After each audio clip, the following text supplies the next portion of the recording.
Arab Saudi akhirnya berhasil melewati blokade Selat Hormuz oleh Iran dan dalam waktu singkat, Saudi berusaha memulihkan volume pasokan minyak ke pasar seperti sebelum perang. Pipa minyak utama Arab Saudi, Timur Barat, yang memungkinkan untuk melewati Selat Hormuz, saat ini memompa 7 juta barel minyak setiap hari. Ini adalah tingkat maksimum yang diizinkan untuk pipa minyak tersebut. Namun, Arab Saudi kini memiliki satu jalur lagi untuk mengekspor minyak. Pada saat yang sama, Financial Times menulis bahwa justru agresi Iranlah yang mendekatkan negara-negara Teluk Persia. Dan setelah perang, kita mungkin sama sekali tidak akan mengenali kawasan ini. Akhirnya, kerajaan-kerajaan itu mulai bertindak. Misalnya, media Iran baru-baru ini entah kenapa mengeluh bahwa Uni Emirat Arab, bayangkan saja, membekukan aset-aset Iran senilai sekitar 530 miliar dolar. Dan mereka membatalkan semua izin tinggal warga negara Iran termasuk yang disebut visa emas. Orang-orang Iran entah kenapa merasa heran. Memangnya kenapa? Kenapa kalian mencabut izin tinggal kami dan membekukan aset-aset kami? Nama saya Alexei Peci, mari kita bahas topik ini bersama-sama. Tapi sebelum kita mulai, saya minta kalian untuk subscribe ke channel ini, beri like, dan tulis komentar apa saja di episode ini. Jika kalian ingin mendukung kerja channel YouTube ini dan menganggap informasi di dalamnya penting, kalian bisa melakukannya dengan donasi apa saja, berlangganan berbayar, atau menjadi sponsor. Semua tautan dan detailnya ada di deskripsi video ini atau di komentar yang disematkan di bawah episode ini. Selain itu, jangan lupa untuk mengikuti kanal Telegram saya, Peci News. Tautannya ada di deskripsi video ini. Jadi, Arab Saudi telah menemukan jalan keluar dan berhasil melewati blokade Selat Hormuz oleh Iran, serta memasok minyak dalam jumlah besar ke pasar. Minyak dan gas sangat penting bagi Arab Saudi. Pipa minyak yang menghubungkan timur dan barat serta menghindari Selat Hormuz kini beroperasi dengan kapasitas penuh, memompa minyak sebanyak 7 per juta barel per hari. Inilah yang ditulis oleh Bloomberg tentang hal ini.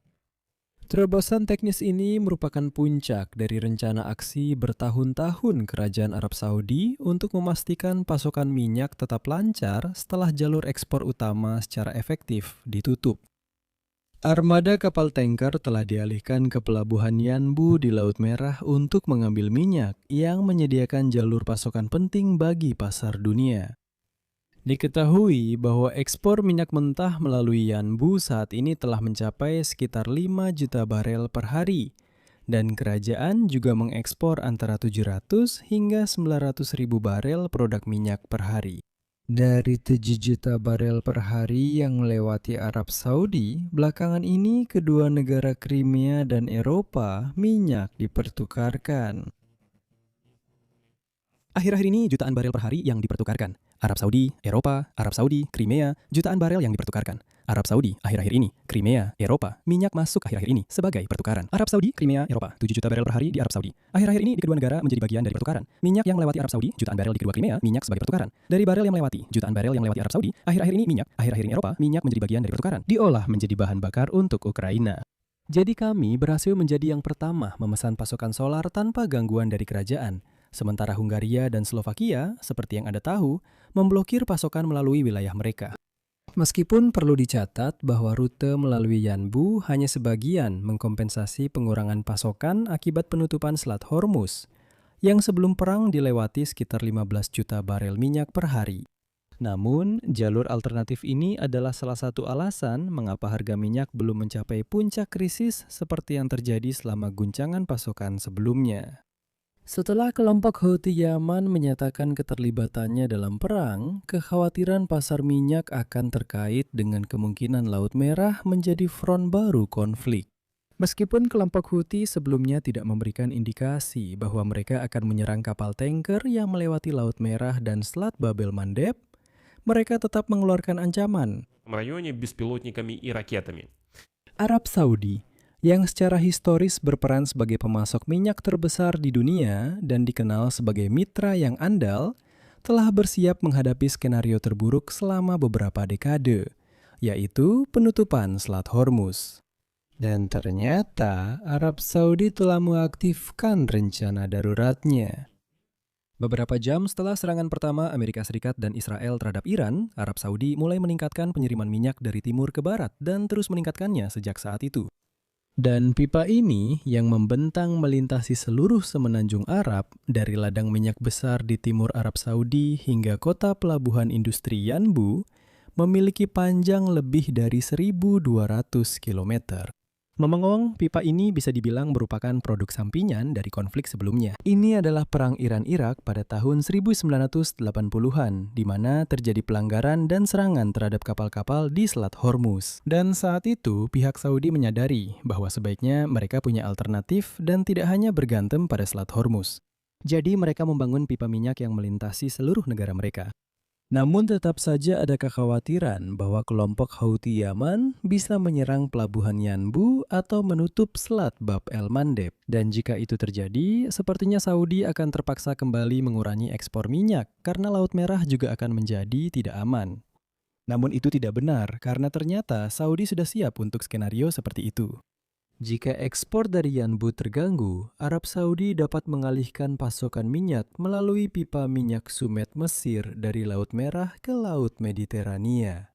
Singkatnya, Saudi sudah lama memahami siapa tetangga mereka dan telah siap untuk skenario seperti itu.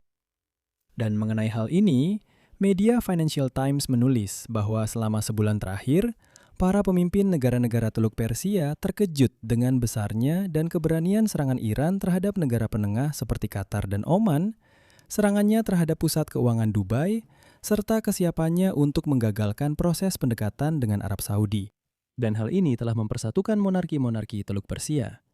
Namun negara-negara Teluk juga kecewa dengan Amerika Serikat dan tindakan mereka.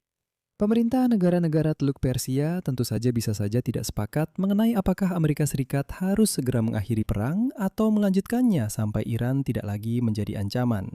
Namun kemungkinan besar setelah perang, mereka semua akan semakin memperkuat pertahanan mereka. Hal ini sudah jelas. Hal ini karena mulai terlihat kenyataan strategis yang menyakitkan. Semara dan sekecewa apapun mereka, keamanan mereka masih bergantung pada mitra yang terhadapnya. Mereka merasakan ketidaksukaan tertentu. Keberhasilan Teheran dalam melakukan serangan terhadap target di Teluk Persia bisa menjadi sangat krusial.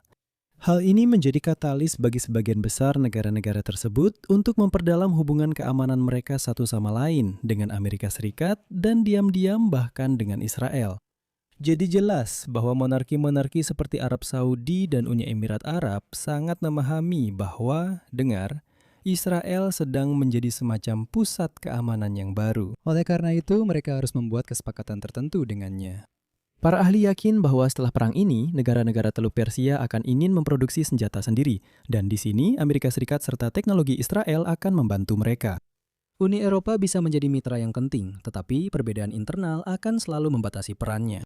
Pakistan bisa menjadi pemasok senjata alternatif, tetapi hal ini menimbulkan masalah kompatibilitas dan berarti ketergantungan yang lebih besar pada Tiongkok. Ukraina, omong-omong, juga bisa terus membantu negara-negara Teluk Persia dengan kemampuan melawan drone. Dan di sini, kita tepat waktu terlibat langsung dalam kerjasama ini. Kenyataan saat ini harus mendorong negara-negara Teluk Persia untuk meninjau kembali pendekatan mereka setelah perang berakhir dan membangun sistem pertahanan regional terintegrasi yang lebih kuat, yang didasarkan pada sensor yang saling terhubung, sistem pencegat, dan perencanaan yang terkoordinasi. Dan di sini Ukraina harus aktif mungkin menerapkan pendekatannya dalam pertahanan dan meyakinkan monarki-monarki Teluk Persia bahwa dalam situasi ini mereka sama sekali tidak perlu berurusan dengan pihak Rusia. Selain itu, perang ini juga memperkuat satu kebenaran tidak menyenangkan lainnya bagi para pemimpin negara-negara Teluk Persia. Ketika rudal dan drone menyerang wilayah mereka, Tiongkok sama sekali tidak terlihat. Oleh karena itu, patut dipertimbangkan apakah perlu terus memperdalam hubungan dengan mereka. Lalu, untuk apa memperdalam hubungan dengan Rusia dan Tiongkok dalam situasi seperti ini? Apakah ada yang melihat kedua negara ini membantu negara-negara Teluk Persia walaupun sedikit saja? Tidak. Sampai di sini dulu pendapat Anda. Tulis kesimpulan Anda di kolom komentar di bawah episode ini. Jangan lupa subscribe channel ini, tekan tombol lonceng, dan beri like. Jangan lupa follow kanal Telegram saya, PC News. Linknya ada di deskripsi video ini. Dan jika Anda ingin mendukung kerja kanal YouTube ini, Anda bisa melakukannya melalui donasi atau langganan berbayar lewat link dan detail pembayaran yang ada di deskripsi video atau melalui kode QR di layar Anda. Itu saja dari saya, jaga diri Anda baik-baik, sampai jumpa.